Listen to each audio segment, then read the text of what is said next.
Blake, welcome to the show, man. Thanks for having me. Yeah, really excited to dive into this conversation with you. A couple of weeks ago, we just had your wife, Molly, on the show where we talked about sleep. But when I met your wife, Justin Kavanaugh, who was the person who introduced us, was like, you need to interview her husband as well. So looked into your stuff and I was like, this is just so fascinating. You're an expert in human behavior and how people communicate and how people are able to kind of read body languages. And it's super, super fascinating to me. Just because I think immediately my brain goes to like lie detector tests and, all those little things you see online. Oh, their arms are crossed or they're looking this way. It says this, but you go way deeper. Like I want to start in the area of, because this is such a niche place for you to be the top expert in this space. How did you even get involved in this type of thing? Yeah, it's a good question. So long story short, my background's in forensic psychology. So I spent a lot of time in and out of the criminal justice system in New York City. And then I basically always had the entrepreneurial bug. It's a longer story, but I got frustrated with doing academic research. And I kind of wanted to do my own. So I basically during the day, I was an adjunct professor of psychology at City University. And then I started doing a bunch of different hustles and different things. So like the first study we ever did was on dating, actually. We rented out a restaurant in New York City and had 20 people come in on a blind date, recorded them from multiple angles, and then showed that how the people that had more sensitivity to nonverbal behavior, they resulted in better dates and better connection and cohesion.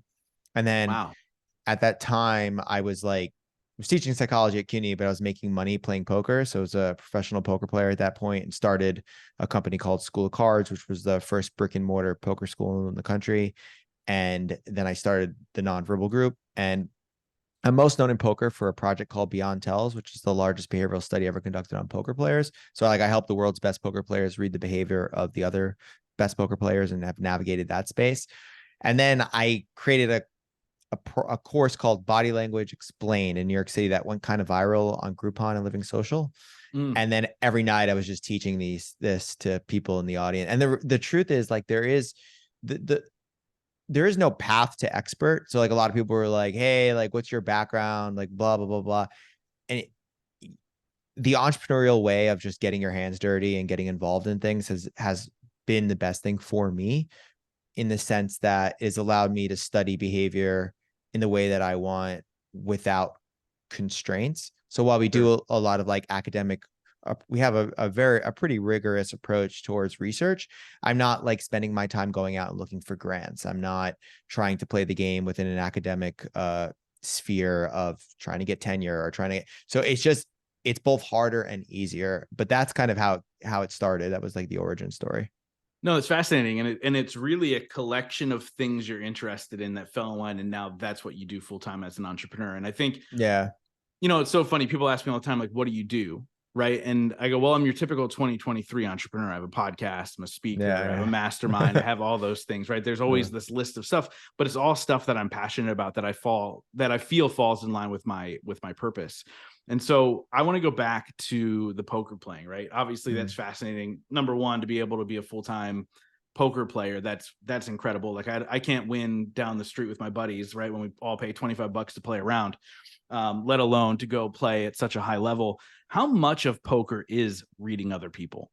So the whole joke is like, whenever I tell my story, the assumption is that it wasn't like that. So when I was playing poker, I had nothing to do with behavior. It was all just understanding like strategy and patterns and math and all that stuff. I even believed that paying attention to behavior at that point was not useful at the poker table. It was only till I did the first study on poker players did I develop that edge and continue to develop that edge. So now my game is more about behavior. But the truth is, if we're approaching poker from like a technical perspective, you want to be able to beat the game with a blindfold on before you ever start integrating behavior. It's an important aspect of it, but it's not the most important aspect by far. So that's why, like, I work with a lot of like literally the world's best poker players on refining this skill set, because they've already developed all the other skills like that are required to be a competent player in 2023. Yeah. So they've already mastered the game itself. And now you're giving them that small little edge that makes them a top 5 player versus a top 50 player. Yeah. Poker is a tricky game in the sense that like there is the mastery path. It really is like a path to mastery, in the sense that A game is, as soon as you feel like you're on the top, if you feel, put it this way, if you're at the top of poker and you feel like you're at the top of poker for 16 months and you stop working on yourself, you won't be on the top anymore. It's like that competitive at the highest landscapes, which is a lot of high performance type stuff, right? Like, so it's just constantly carving out an additional edge to be better and better and better. Sure. So let's talk a little bit more about human behavior and the importance of it in all walks of our life, not only just our relationships, but our businesses. I know, at least on your Instagram, you talk a lot about negotiating and, utilizing, body language and those things to really negotiate and win the day as an entrepreneur, for lack of a better term. What are some things people can start to do to understand reading human behavior, but also what human behavior they're giving off to others as they're having conversation? Because I feel like I'm being judged by you through and through right now. Like you're reading everything that I'm doing, right? And I'm sure you hear that all the time. Yeah. So like, what are some things people can do or just slight changes that'll give them an edge? Yeah. Okay. A couple things. So one, a lot of the stuff you formally read about body language and behavior, it's not grounded in any sort of truth. So a lot of the lie detection stuff is complete nonsense. Even when you hear expert, I don't care like what kind of expert they are, like they'll say like, oh, if someone's, scratches their nose when they're lying, like if you actually look at the core research or the logical train that allowed them to arrive at that conclusion, it's extremely, extremely weak. The truth is we're all recreating. So like if you approach it from sort of this like first principles perspective, the truth is that when we talk to someone or interacting with someone, anybody in a social interaction, like the most important thing to look for is or notice is social coordination. So a lot of body language is social coordination. Like right now, you're nodding your head. You're not nodding your head because of you. You're nodding your head for me. Yeah. By the way, right? Real quick before you go any further, but when I do research on people before I interview them, I'll listen to snippets of other interviews they did, so I don't recreate the same thing, but kind of have a gist. You said that in another interview, and I've been told by so many of my close friends, are like, dude, you nod your head constantly. And I know that I'm doing it. And when I heard you say that in another interview, I was like, oh, don't do it. And I realized I was doing it the whole time you were talking. Let's have a more robust discussion about head nodding, right? So nodding your head is an indication of social coordination, right? That's like one theme. So basically the standard is you are nodding your head because you're showing that you're either following, agree, paying attention. It's a social coordination mechanism. So if I were in an audience right now and you were sitting there and nodding at me, I guarantee you I'd, whether realizing it or not, like the people that are nodding more than not nodding, because it shows that they're sort of following and paying attention to what's happening, right? Sure. But there's embedded, because you're using nodding as a mechanism for coordinating, there's going to be underlying patterns behind your head nods. So like we have software that'll track like your actual speed and style of your head nod, right? So, wow. And what we'll see is probably like some people will be head nodding in an interaction where they're actually genuinely interested, and some people will be nodding because like, okay, that's enough, like, all right, like whatever, like I'm done with the conversation, right? So, and it goes way beyond that. There's like power themes at play. So like, let's say your head nodding might be lower in a sales interaction with me where you're trying to come across as more authoritative or more powerful or more whatever. It might be higher when you're listening. It's very nuanced. So what people do is they read information about body language or behavior and they make this assumption that like, oh, you should always head nod when talking to someone. Well, what's the frequency? What's the speed? Like, what does that look like? How do you want to be created? How do you want to be perceived? It's so much more of a rabbit hole than most people actually think. And I'm always trying to get people to have this sort of perceptual lens of when they see something that is like one-to-one with behavior, you should probably not trust it. So smile when you walk into a room, always have this kind of handshake, always stand this way, always make sure the world does not work like that. Like perception's not like that. You're not like that. And what Boyle comes down to is this: most people don't know or haven't done the work to determine how they want to actually be perceived by society. So what you want to do is like, all right, like, yeah, how do you want to be perceived? Sometimes people want to come across as aloof and this and that. And you ever see the video of Paris Hilton? There's a video of Paris Hilton, right? Where she's talking to, she's getting interviewed by someone, and it's so good. And the woman says something to Paris like, you're actually a lot smarter and a lot than I ever thought. And she goes like this. She goes, yeah, that's something that a lot of people don't really understand about me. And then she switches to the Paris Hilton voice. And she goes like, she talks like in that softer voice. And she's like I created that. It's like, whoa, like, Yeah. you know what I mean? Yeah. Like, and whether or not I can't validate that. I don't know if that's true or not, but it sounded like she knew exactly what the role she was playing and how, and she made a lot of money off that role and she built an empire off that role. So I'm really big on cultivating the image you want as opposed to just letting other people perceive you that way. And I work with people on that and how to navigate that basically. Yeah, and that's such a good example. And I've seen bits and pieces, and I would always say before she doesn't come across as aloof as she used to whenever you see her somewhere now, right? Because she's built an empire. Like, but the same Yeah, thing is if she was truly that person, she wouldn't have been able to build an empire. Like exactly. she would have Right. been lucky, right? She would have been a Jersey Shore. Mm-hmm. Like, you hit one thing and you got to be that for the rest of your life. And she's been able to, have so much success in so many different areas.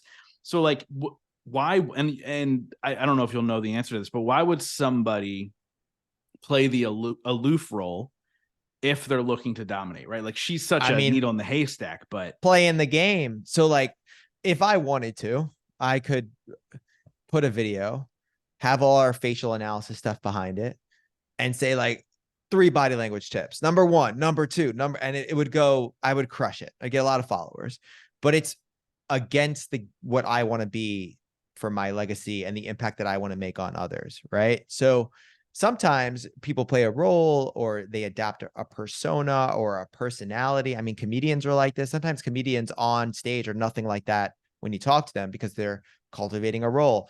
And it's an identity that's in alignment with whatever their goals are.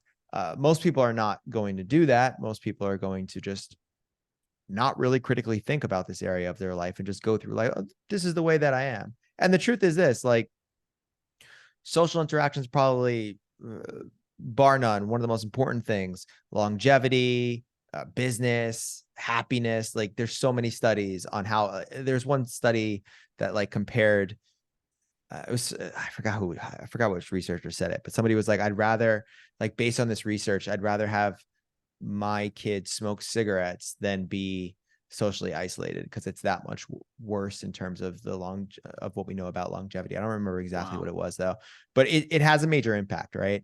And we work on every other area of our life. We work on fitness. We work on aspects of our businesses and the processes that govern our business, but we don't work on the processes and the frameworks and the aspects that govern our social life. And when we do, it's usually done in a way too basic of a format. And it's just way more complex than that.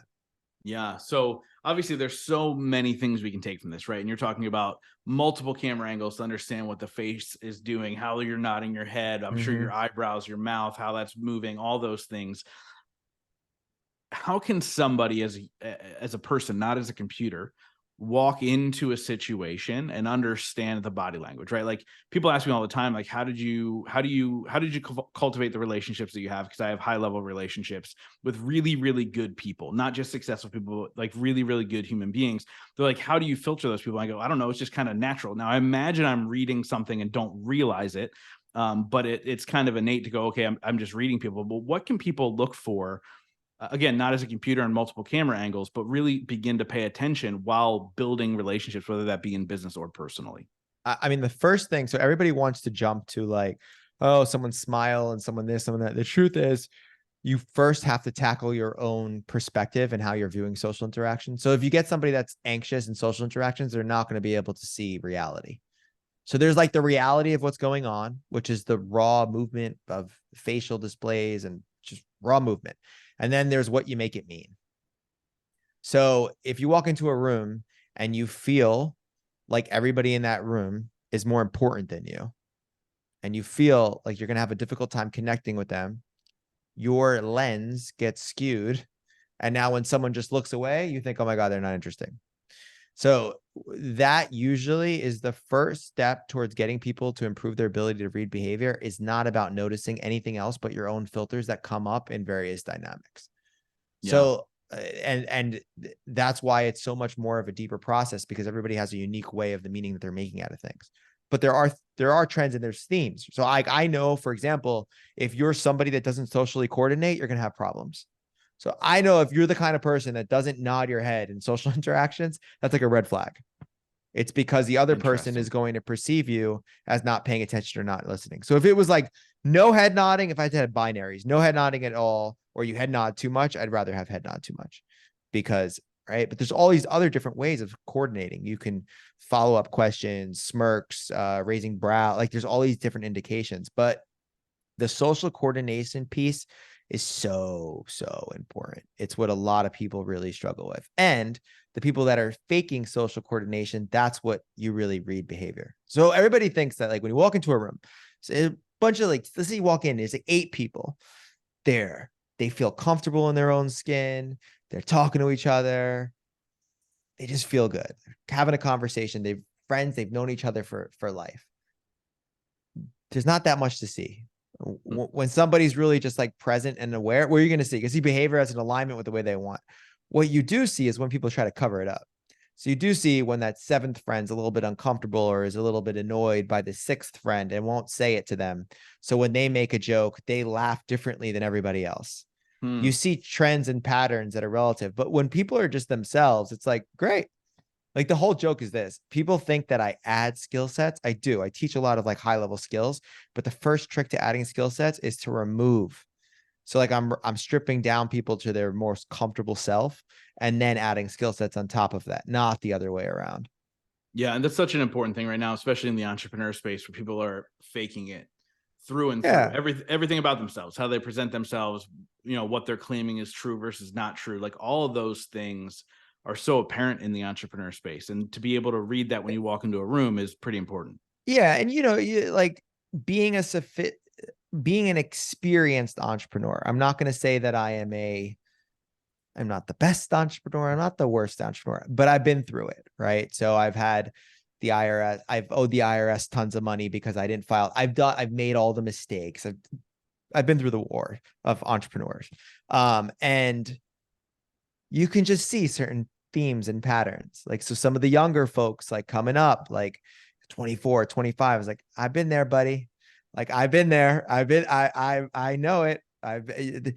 Wait till everything goes wrong. Let's see how you act there. Or just you see patterns in people's behavior where this doesn't make that much sense, or the energy or enthusiasm around the designing of their funnel of it's probably not going to work. Like you just collect those little patterns and those little things. But yeah, I mean, it's tough. Like sometimes people will fake it till they'll make it.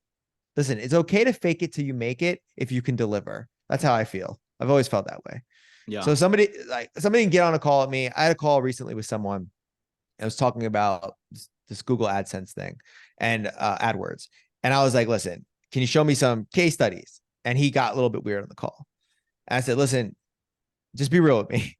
Have you done this shit before or haven't you? And he was like, well, and he was like, in theory, he can work. I was like, I love your passion. I love your energy. I think you can get it done. But remember, this is what you're promising me.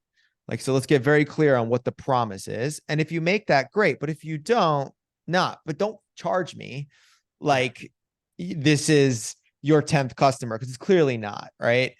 And I think you have to have a little bit of an edge and a little bit of advantage to call people out, because I really do believe that in a lot of, like, when you call somebody out, how they handle it is very indicative of where they are, right? Like some people just crumble and some people step into it and be like, no, you're 100% right. Boom, boom, boom, boom, boom. So yeah, there's a lot of thoughts about the entrepreneurial space in that regard.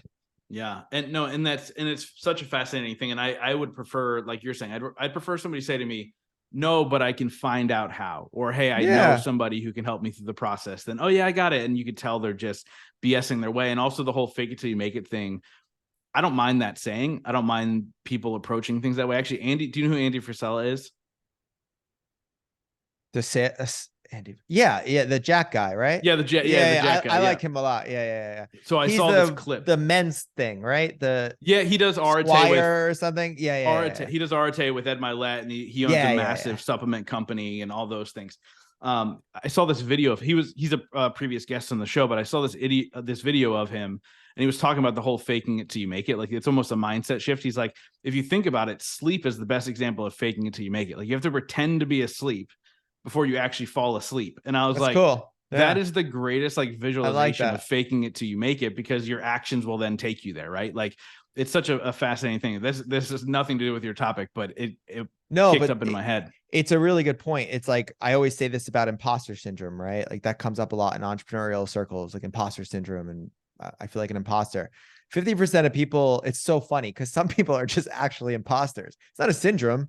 Like you're acting like you have this whole thing and you don't. Where some people are, they've accomplished all these things. And I'm like, I feel like it's not enough. And the line is sometimes not really that fine. It's pretty distinguished between like, you're actually doing something or not.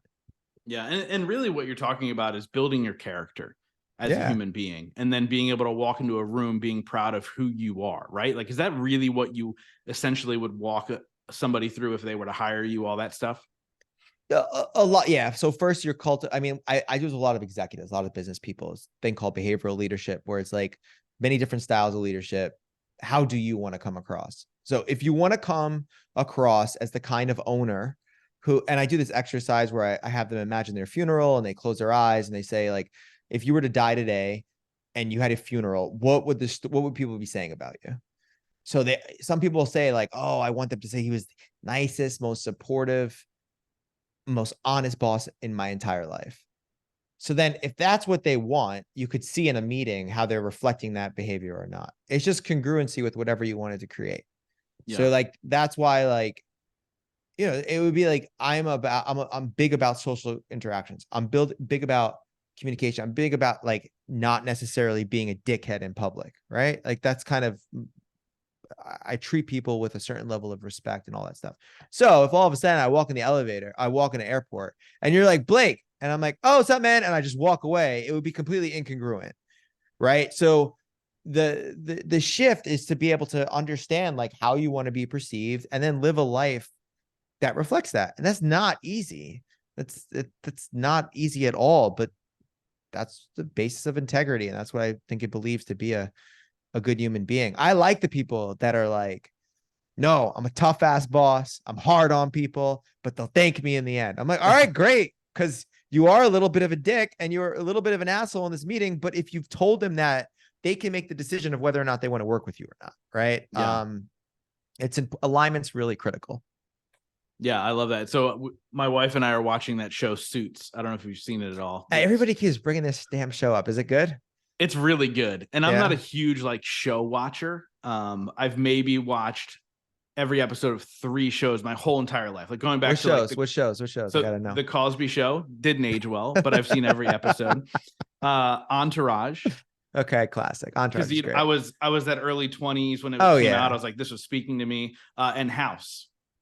So remember the show House MD? Yeah, of course. Yeah, and I will watch every single episode of Suits. We're on season 2 right now. Okay.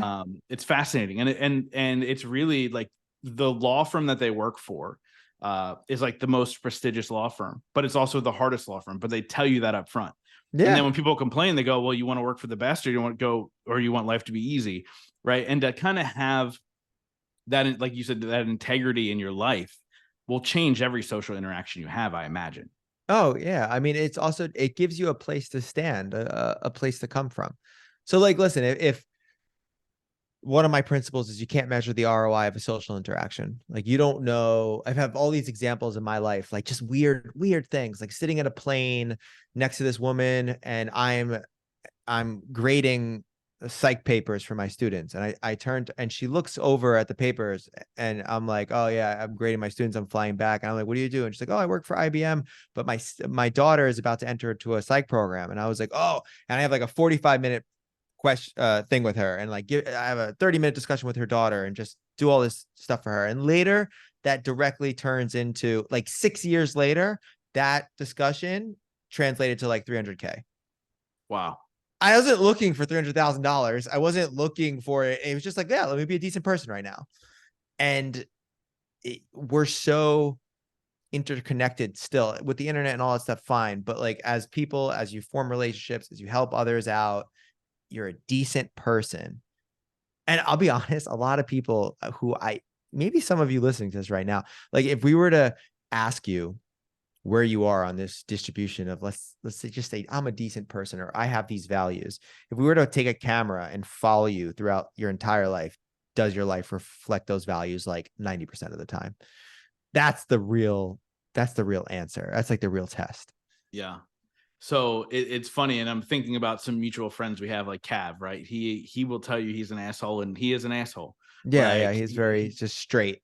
very direct, right? Another mutual friend that we have, and I don't know if you're aware of this, but Warren Carlisle is a Yeah, mutual yeah. I friend as love him. well. Yeah, yeah. Yeah, and so he is very Octoman. much Octoman, but he is very much himself from the first second I met him till this day, many years later. The same exact person, right? And I Yeah. think, when you find those people in your life, those are the people that you always want in your life, right? Like, because they're living in integrity. But I want to ask you a question that I don't ask every guest, but I've asked a lot of them throughout the 7+ years that I've been doing this show.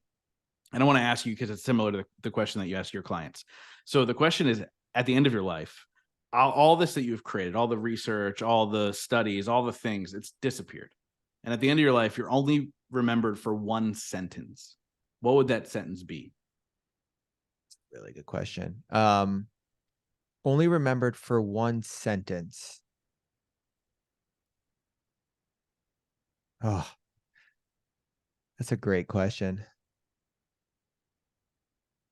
Probably something along the lines of, yeah, probably you can't measure the ROI of a social interaction, or something along the lines of, and I say that as a technical term, but the reality is like your life is the sum of the interactions that you have with people, not the money that you created, not the, so like, this is gonna get me like emotional, but like my dad was diagnosed with ALS 2 years ago. So he's in the late stages of ALS. He's on hospice right now. And that's been rough for me and my family. And it's a particularly hard disease to go through, because for those of you who don't know, you start to, it doesn't have really any hope for curing it. It's not like a rare cancer or something like that. Like the 0.0000005% of people stabilize, and you lose different aspects of your body over time. So he lost his ability to talk, ability to move his hands, his feet. So you're paralyzed and you're just in there with your head.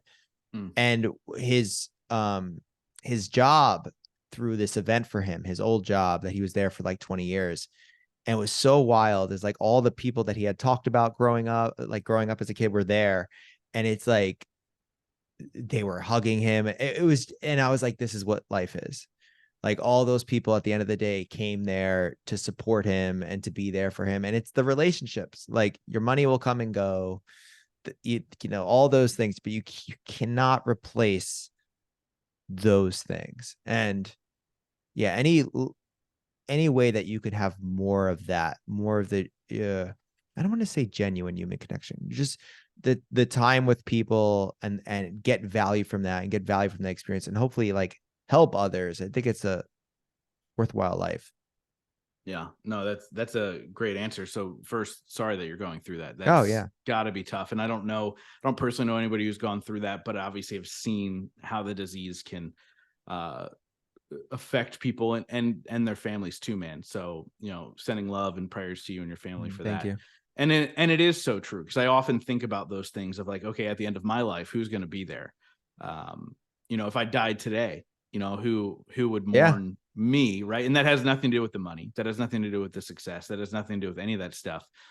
It's about the integrity and the relationships that you bring.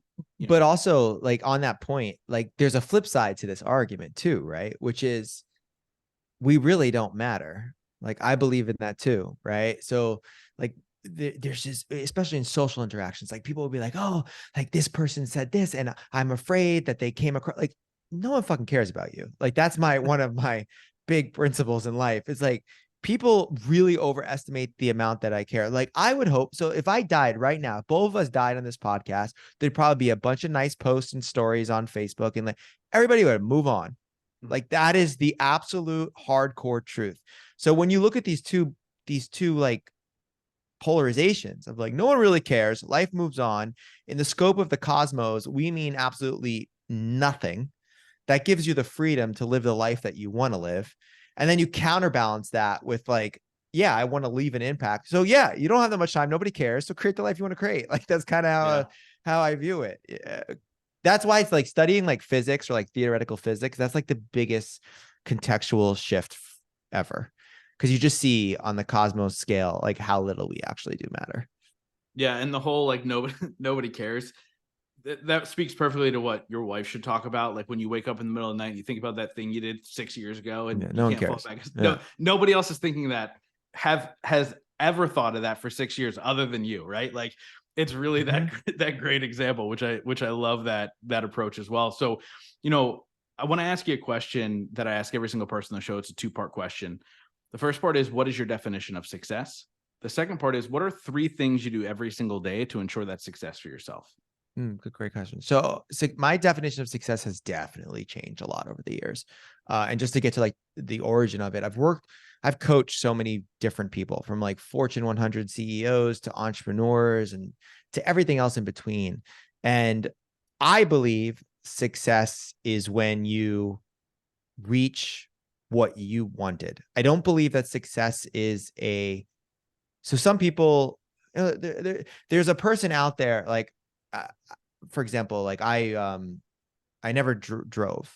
I got born and raised in New York City, never knew how to drive. When we were in Really? Vegas, yeah, so I got my license at like 34 years old or 35 years old or whatever it was, Wow. right? And I got my license and I got a Tesla Model Y and I love it, right?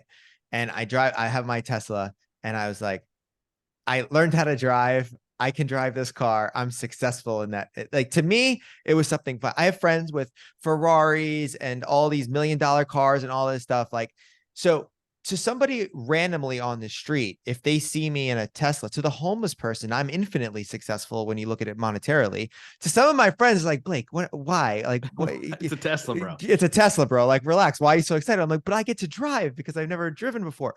So the notion of success is so relative that we don't actually have a measurement system for it. So the only way to be truly successful is to write down what you want your life to be and accomplish it. That's it. Like I can't think of any other. I know people that are worth insane amounts of money and are absolutely miserable. I know people that are poor and not. I know people have the best bodies and best performance ever, and they still feel like they need an extra ounce. So it gets really difficult to do that. So to your second question becomes a hell of a lot easier when you know what success is, right? So for example, like I've always wanted to have let's say a body where I look in the mirror and I'm proud of myself. Right. So it's like, that's something that I'm turning 40 in 2 years. My body was not what it was when I was 26 and like competitive in CrossFit and all those types of stuff.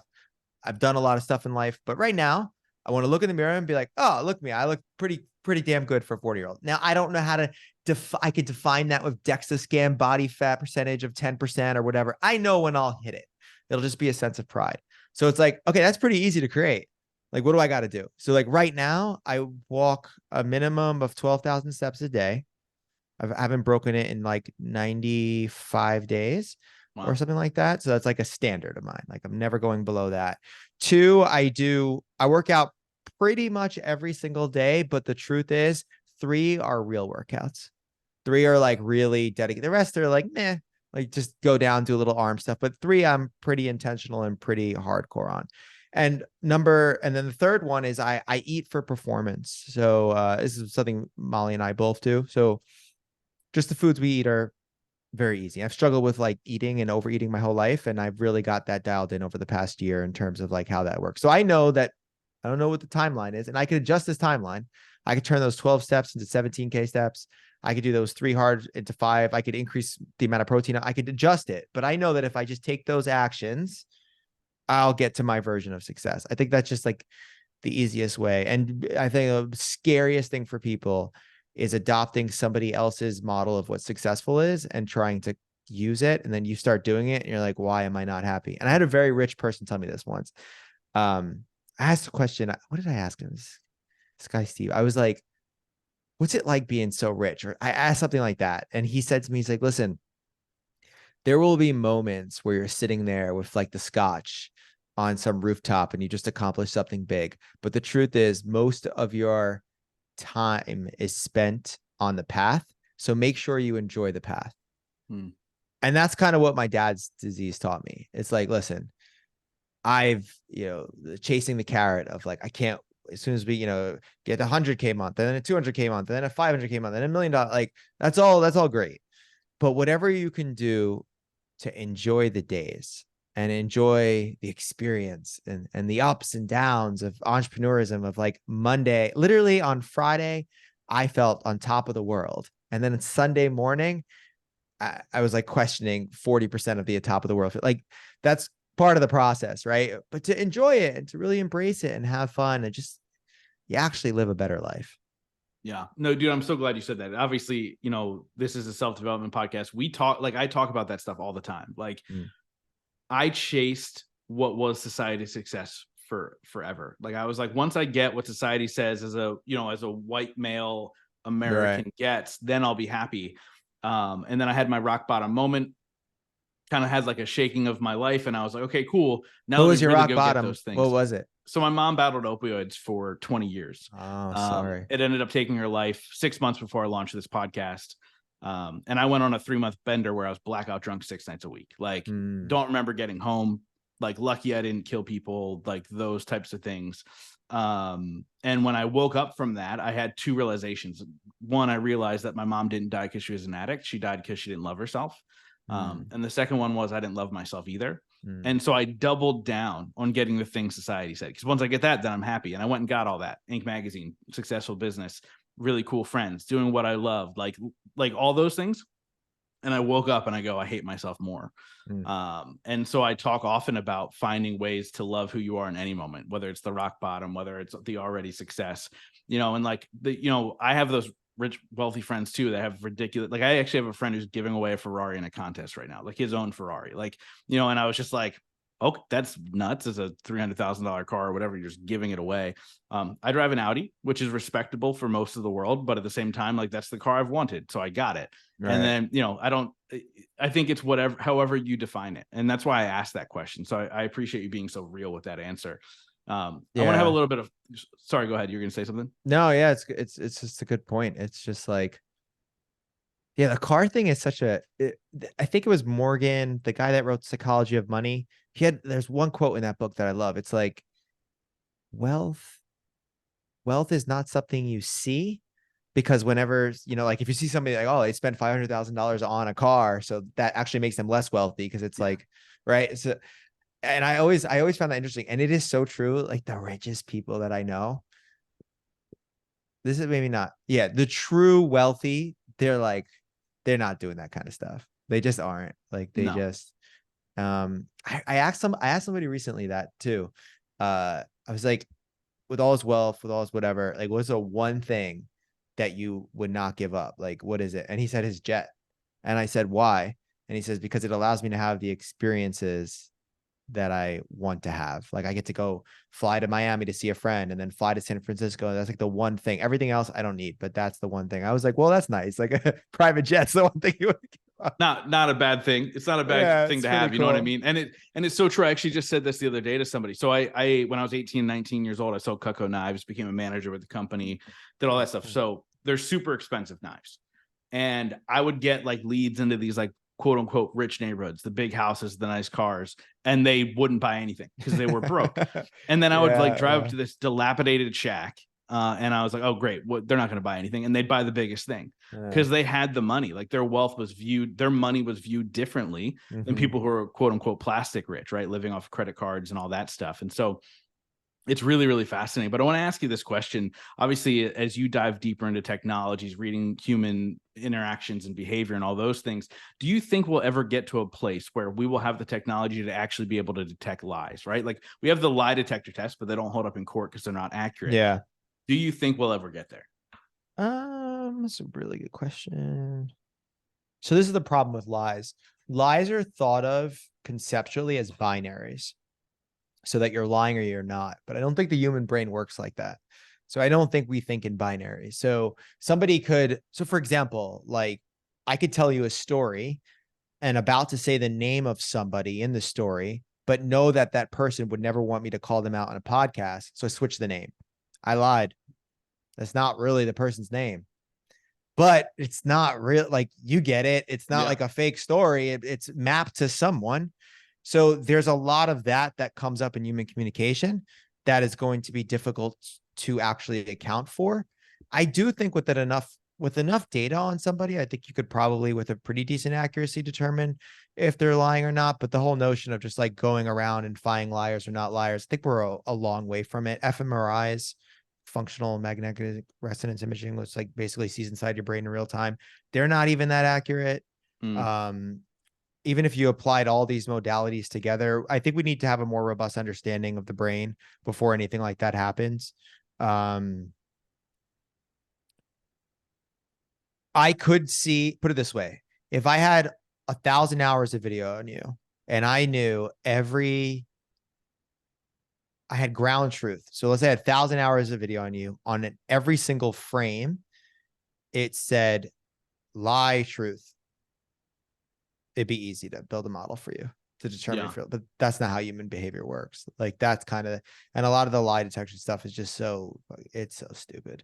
It's like, who tells you these things? And the reason why I fight against it so much is because if you read somewhere that some like FBI person or some whatever, CIA analyst or whatever, if you cover your mouth that you're lying, if you actually read that and you believe that people cover their mouth when they lie, and that's something that always happens, and you interview somebody and that person covers their mouth because their breath is bad or they're embarrassed about what they're about to say, and now you start thinking that they're a liar, we have a problem. Yeah. And that's why I'm trying to fight against a lot of that stuff, because it's just not really grounded in any truth. Can people cover their mouth when they're lying? Maybe. I mean, I don't know. It doesn't make sense. But if there really were like 7 things that people do when they lie, would everybody just know them and not do them? Yeah, no, exactly. So right. Like stupid. We have ways to fix that. And like a lot of the things we do, you're not necessarily even thinking. And I also do believe that people can tell a lie so much that they then believe it and would be able to pass any of those tests, right? Like at some point, that lie becomes true to them. We can talk about those tests. I mean, so like they call it a lie detector test, right? That's like the first mistake. It's not a lie detector test, it's a polygraph, right? We have one, we've played with them. All polygraph is measurement of physiological response, like mainly, and a lot of them now, I think the new algorithms, a lot of them were weighted towards GSR, like galvanic skin response. So like they look at a couple of things, they ask baseline questions, they see how it shifts. So if you think about physiological arousal, let's say you work at the CIA and you're a spy, right? And you're getting interviewed by a senior polygraph analyst or whatever at the CIA. The physiological arousal associated with that is a lot different, because if you get caught, you're going to jail for treason, right? Yeah. But if you're just some random person and you're lying on a sales call, like you're probably not going to have that physiological response. Right. So and people's physiological responses are a lot different given the context of what they're in. So it's all over the place. And my answer is probably no. I don't see it in my lifetime, unless it's video on a specific person, but not in the general population. Cool. No, it totally makes sense, man. And so just so you know, we're coming to the end here, and I wrap up every single interview with the same question. But before we get there, let's get to the good stuff. How do people find you? How do they get more information about the work you're doing? All that stuff. Definitely check out nonverbalgroup.com. I have a good newsletter called Nonverbal Group, called The Behavioralist. So it's at nonverbalgroup.com/newsletter. And then on Instagram, Blake_Eastman. I'm about to do a lot more things on YouTube at YouTube/Blake_Eastman. Perfect. Yeah, guys, check it out. His Instagram is great as well. The content that you put out is just so quick and to the point on there, and I absolutely love it. Like you can just get so much knowledge just by scrolling. So guys, make sure you check him out on all the things. But like I said, I wrap up every single interview with the same question, since this show is called The Growth Now Movement. That question is, in your life, what has been your biggest moment of growth? You're good with these questions. The biggest moment of growth was hitting my rock bottom, for sure. Because you're on bottom, so it's easier to grow.